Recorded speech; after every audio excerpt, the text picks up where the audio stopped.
আওয়ামী লীগের ভাই আসলে সবাই তো ভয় পাইছে, খালি শেল্টার খুঁজতেছে, কার শেল্টারে গেলে একটু বাঁচতে পারবো। আরে ভাই আমরা তো ঘোষণাই দিয়ে দিচ্ছি, আরামে থাকেন না কেন ভাই? আপনাদের এত জোর করে বিএনপি করা লাগবে কেন? এত জোর করে বিএনপি করা লাগবে কেন?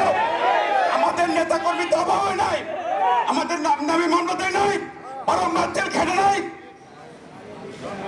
যখন মামলা টামলা হয় কয়েকটা নেতারা আবার মনে করেন যে দরদ পেতে যায়, অমুকের নামে মামলা হলো কেন, তমুকের নামে মামলা হলো কেন?